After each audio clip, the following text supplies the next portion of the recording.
Hi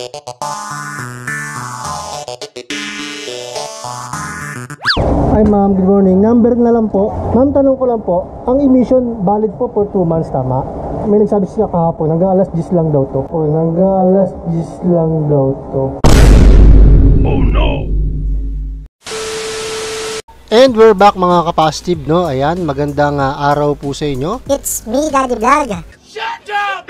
So, for today's video, no? Yun na nga, buwan na nga ng August ngayon. So, syempre sa mga 8 ang plaka dyan, oras na para mag-renew ng rehistro. Gaya ng nakagawian, taon-taon pag nagpaparehistro ako, may sinisingit akong short topic para makatulong din kahit papano sa mga kapositive natin na may agam-agam sa pagpaparehistro. Gusto ko yan! Gaya nung nakaraang taon, nagrehistro ako gamit lang yung Xerox ORCR. Sumunod naman yan, sinubukan ko din na mag-MBIC o yung Motor Vehicle Inspection Center. All goods naman, pumasa ang motor ko dyan. Then, meron din, ito yung change name at transfer ownership. So, sa mga nakapanood, maraming salamat na may nakatulong. So, ngayon naman, may susubukan akong bago. Since nakapag-register na ako gamit ang stock pipe, siyempre, pasok yan sa LTO. Stock pipe nga eh. Next dyan is yung organ pipe o kung tawagin chicken pipe. Last year, pumasa rin naman yun sa LTO. So, ngayong taon naman mga kapositive, susubukan kong i-rehistro yung motor ko gamit ang Sun Racing Cobra pipe. Yes! Tama kayo lang narinig. Cobra pipe ng Sun Racing.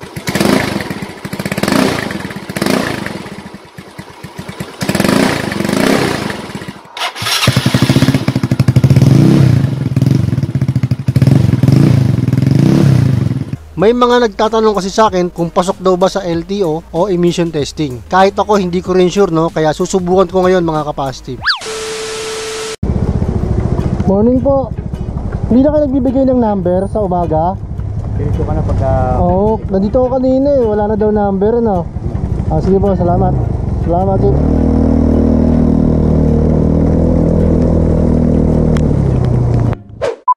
So yun nga mga kapositive, no? Ayan, kung nakikita nyo naman sa background ko, napakadilim at tuloy-tuloy yung ulan, no?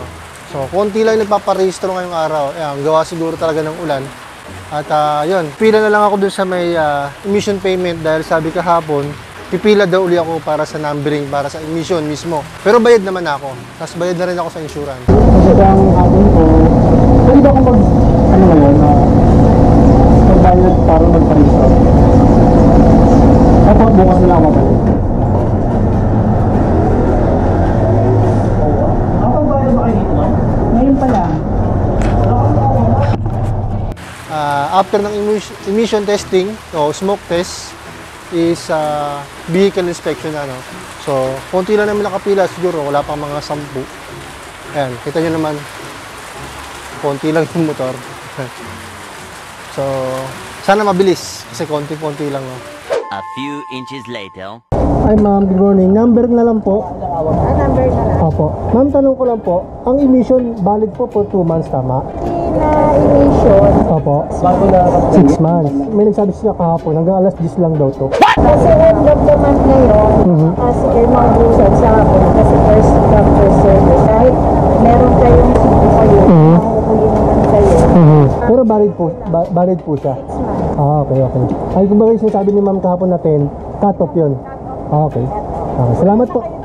Thank you ma'am. So, yun na nga mga kapositive, no? Tapos na tayo sa step 1, which is payment ng emission. Meron na rin akong insurance kasi buwan na ako nagpa-insurance.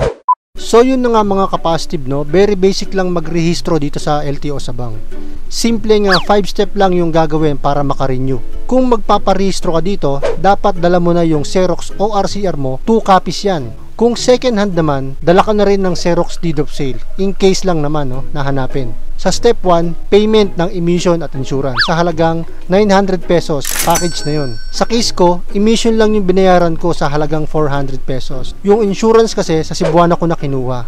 At yan yung step 2. Ang requirements lang ni Cebuana is dapat under sa pangalan mo yung ipapa-insured mong sasakyan o motorsiklo. Ang binayaran ko dyan, 300 pesos.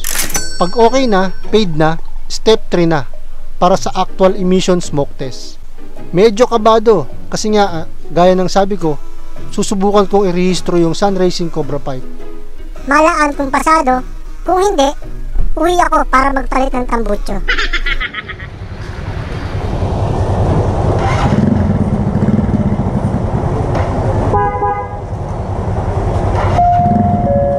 Wagon, something.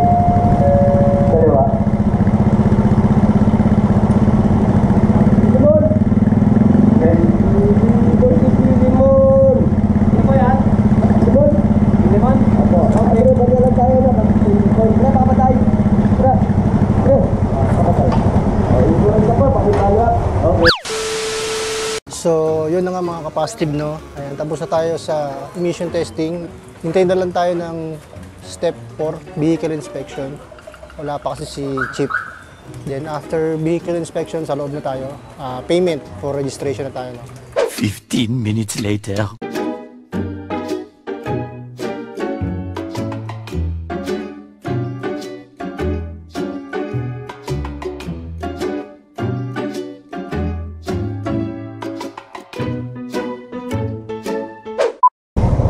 Oh, brother, magandang ka.